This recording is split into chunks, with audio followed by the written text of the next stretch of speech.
I'm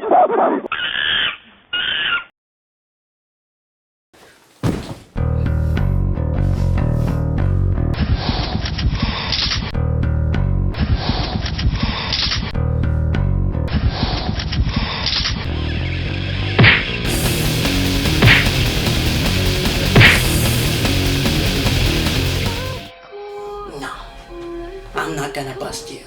But today, justice will be served. In a world of uncertainty, where movie theaters are plagued by remakes and sequels, in a world where big budget movies can still suck, in this world we have the Blockbuster Buster.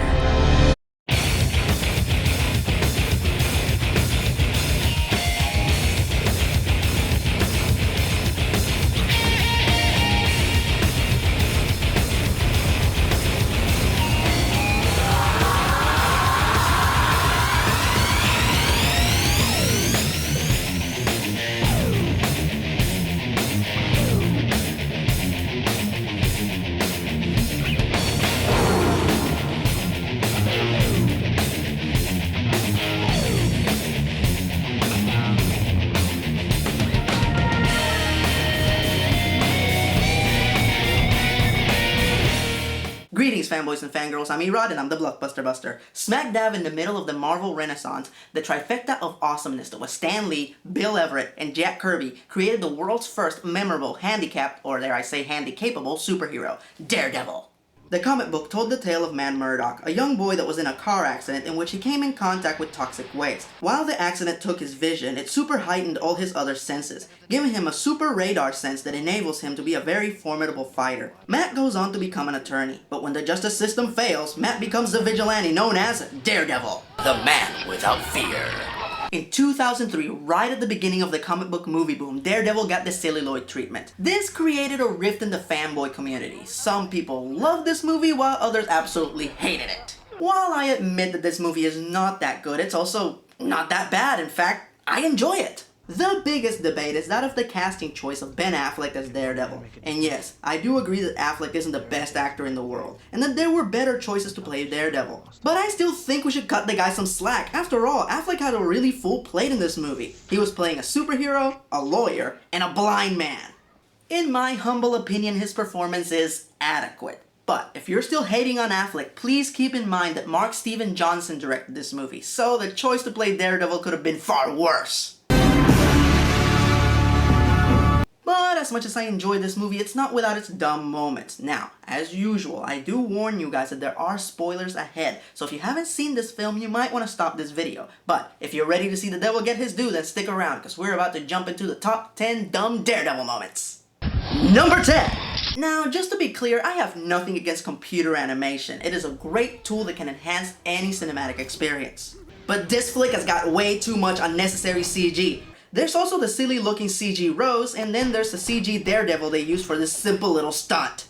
So you're telling me there wasn't a single stuntman in Hollywood that could have scaled that wall? Now I can understand them using the CG Daredevil for when he's jumping from building to building. After all, nobody can do that in real life. Well, except for one man.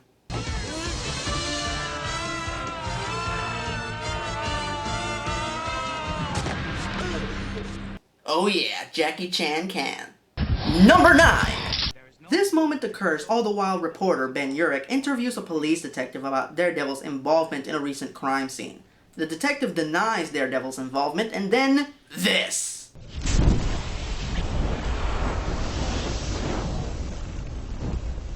Okay, there are two things wrong with this. Number 1, this is a complete blatant ripoff of The Crow.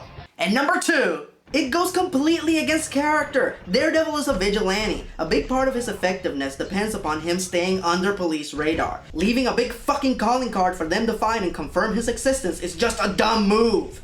God, Team Go is more practical. Don't think so. You've got a giant view screen that your archfoe can appear on whenever he wants. He talks to you, you talk to him. You don't think that he could use that technology to spy on us while we were planning our heroic efforts? Blast! The Fiend! How come no one ever mentioned this before? Because it was obvious. Okay, I think it's about time for a Daredevil fact.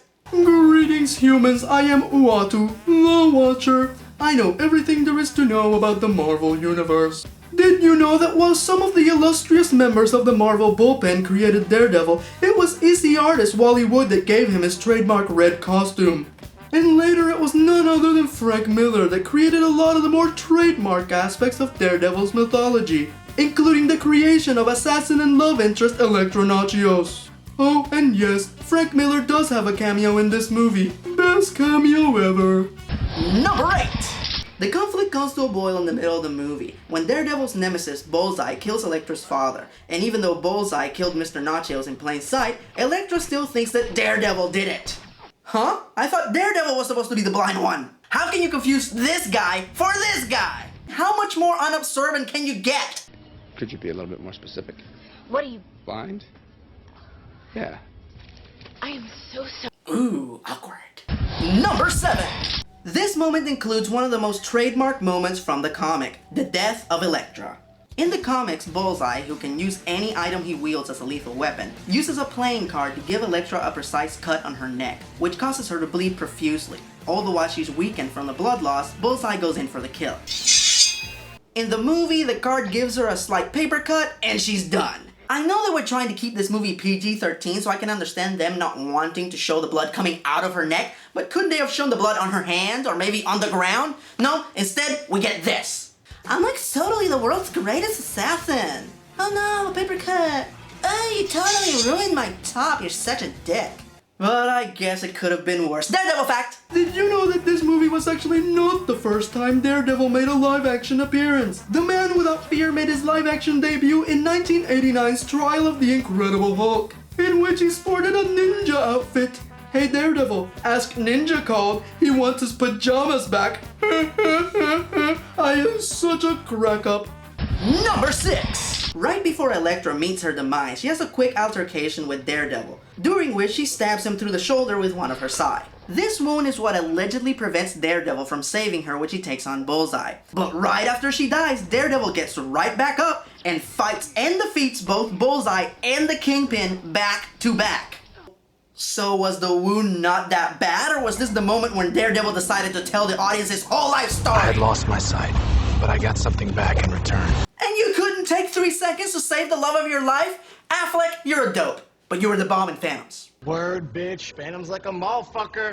What's up now? Number 5. Alright, I'm sorry, I have to go back to that damn assassination scene. Do you know how Bullseye kills Nicholas Nachios? He stabs him with Daredevil's billy club. He stabs him with a blunt instrument. You know the amount of force that you would have to employ to do that? What are you, Michael Myers all of a sudden? Yeah, baby! Yeah. Well, we're more than halfway through the video. That means it's time for a Stan Lee cameo!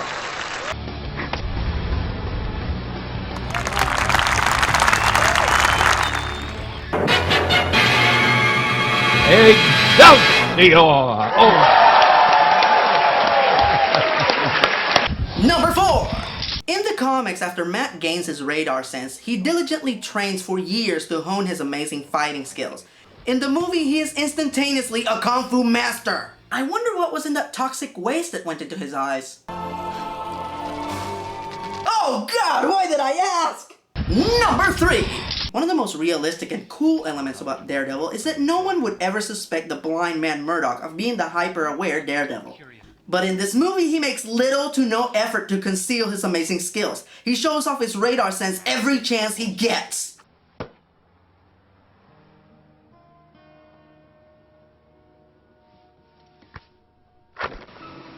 Watch your step. Oh, thank you. I didn't even... Wait. How'd you do that? But the apex of this pyramid of negligence comes to fruition in a scene in which Matt is desperately trying to ask Elektra out, which breaks into a fight. In broad fucking daylight! In front of dozens of people! In their civilian clothes! What would the real Daredevil have to say about this? It had Ben Affleck in it. I can't stand that. The devil has spoken. Daredevil fact!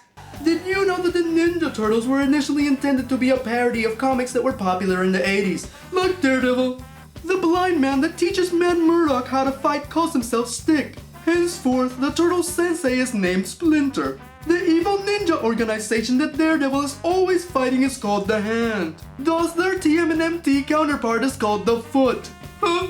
Eastman and Lear, you're almost as funny as me, the Watcher. Number 2. The Kingpin is one of the greatest fictional criminal masterminds ever created. His crimes run so deep, they challenge multiple heroes at once. In fact, the Kingpin has played arch nemesis to Spider-Man, Daredevil, and the Punisher. And what is his horrifically nefarious plan in this movie? Nothing! Absolutely nothing! Yes, he does have a few people assassinated throughout the movie, and that's horrible. But it just seems like low-level maintenance for someone like the Kingpin.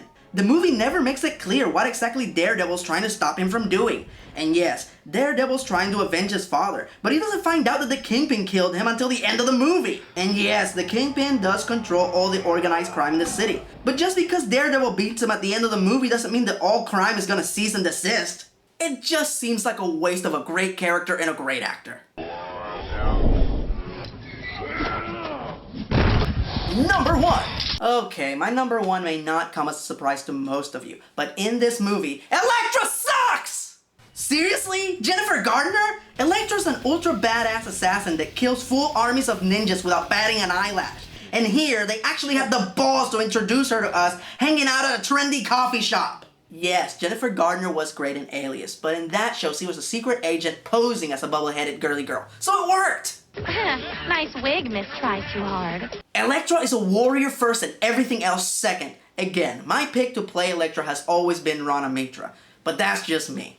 Gardner is just too spunky, and when she finally does martial arts, it looks like she's getting ready for cheer practice.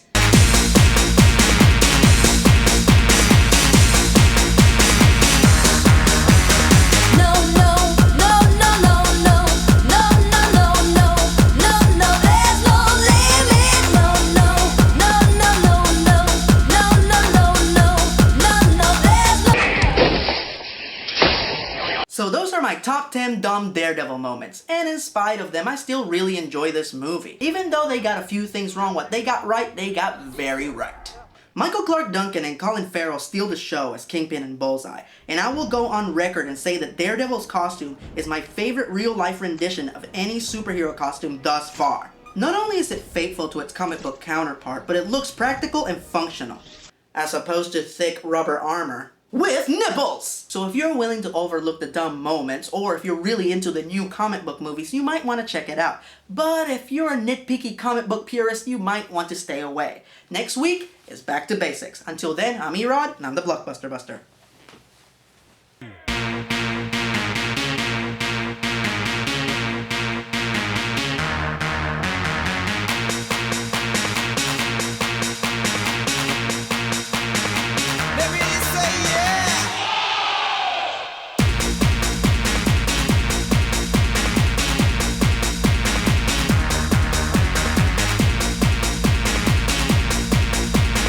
Check out my website, suckers!